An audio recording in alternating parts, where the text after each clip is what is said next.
Hello दोस्तों,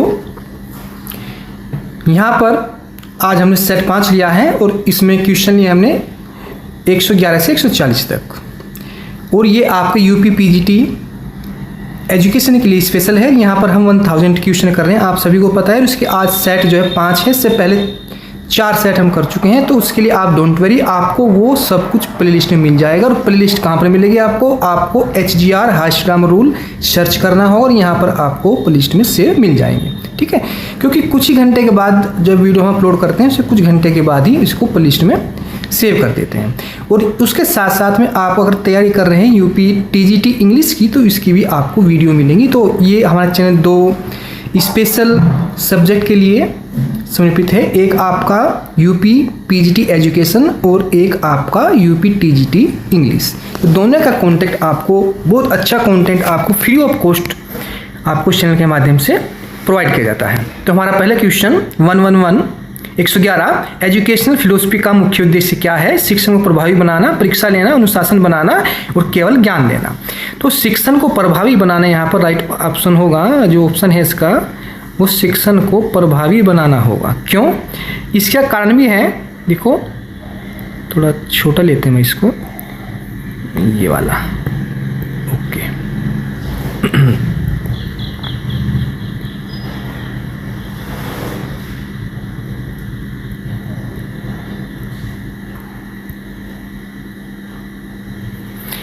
क्योंकि परीक्षा लेना उद्देश्य तो है, लेकिन ये सबसे ब्रॉड है, सबसे विस्तृत है।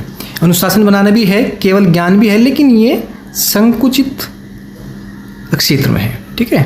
नैरो फील्ड में आते हैं, लेकिन ये आपका ब्रॉड क्षेत्र में आता है। तो इसलिए आपने ऑप्शन ए को चुना। क्योंकि देखो, चारों अल्टरनेटिव, कुछ क्वेश्चन आपको ऐसे मिलेंगे यूपी पीजीटी एजुकेशन में कि चारों अल्टरनेटिव आपको में चारों सही हैं, लेकिन उसमें सबसे जो वैल्यूएबल है, सबसे अधिक विस्तृत है, जो तीनों ऑप्शन उसके अंदर समाहित है, तो ऐसा ऑप्शन आपको उसमें चुनना होगा, ठीक है।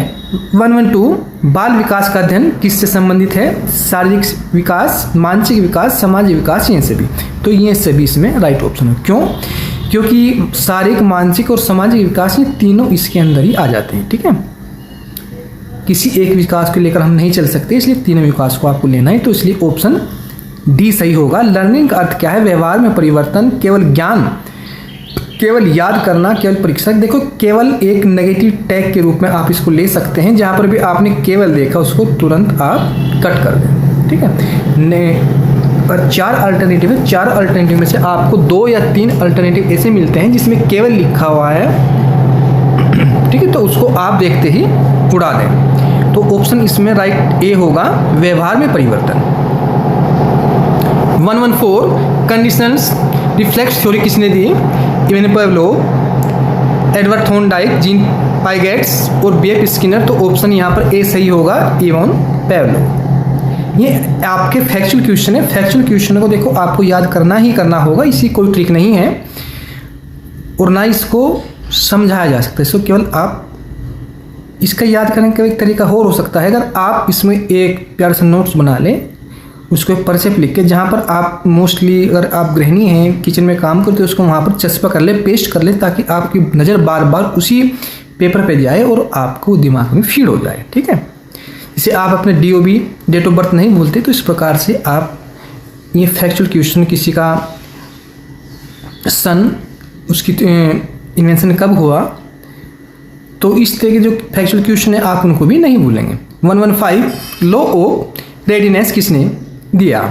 Edward Thorndike, BF Skinner, even Pavlov और जीन पाइगेट्स। तो ऑप्शन ए यहाँ पर सही होगा, एडवर्ड थॉर्नडाइक। ऑपरेंट कंडीशनिंग का संबंध किससे है?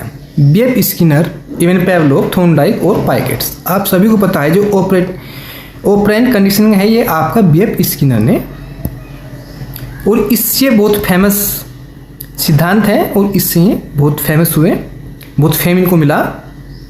नेक्स्ट, इनसाइट लर्निंग थ्योरी किसने दी? अंतर्निहित, यानी कि इनसाइट, अंतर्निहित। Wolfgang, collar, Thorndike, Skinner, fried. तो ऑप्शन ए यहाँ पर सही होगा। सॉरी, कोलर 118 गेस्टाल्ट थ्योरी किससे संबंधित है? भाई ये आपका अधिगम से संबंधित है। इंटेलिजेंस टेस्ट किसने इसका विकास किया? Alfred Binet, Freud, Skinner, Piaget's. तो यहाँ पर अल्फ्रेड बिनेट यहाँ पर राइट ऑप्शन होगा।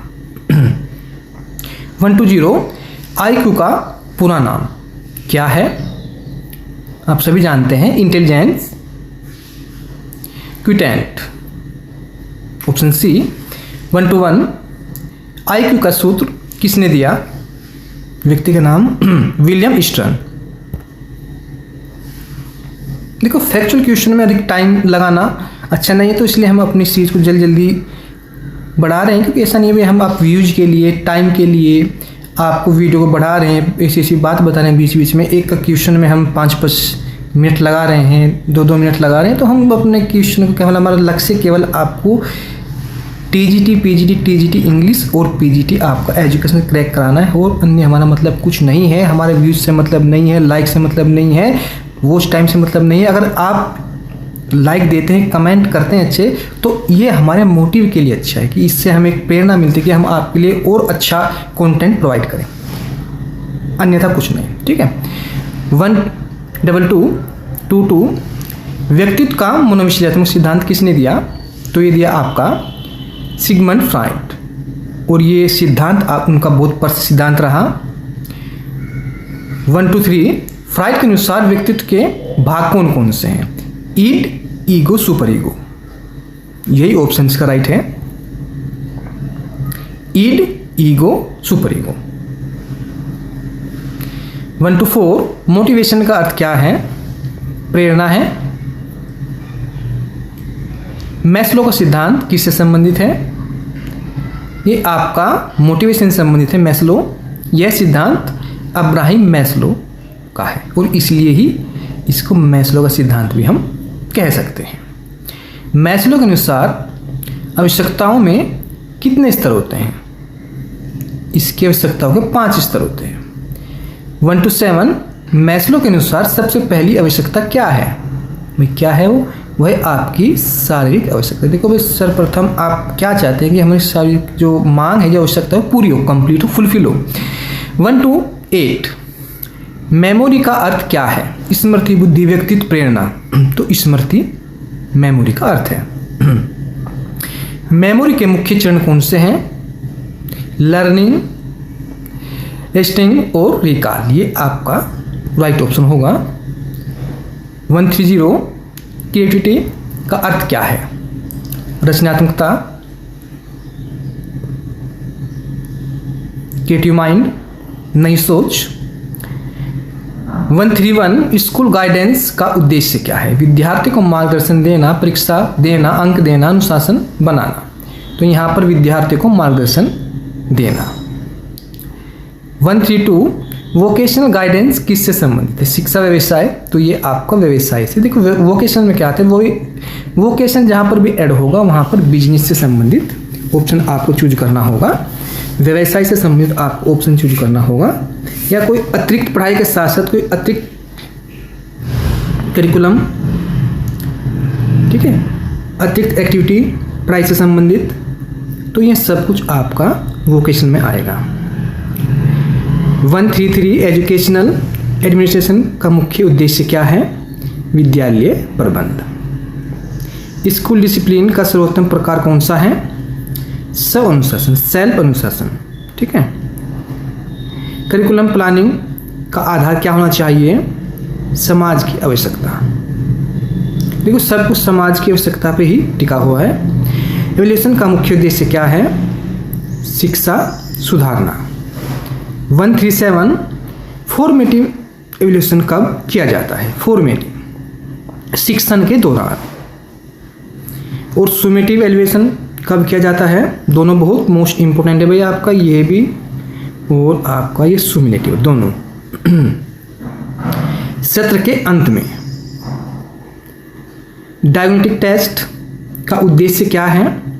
कमजोरी का पता करना, इसके अंदर क्या कमजोरी है।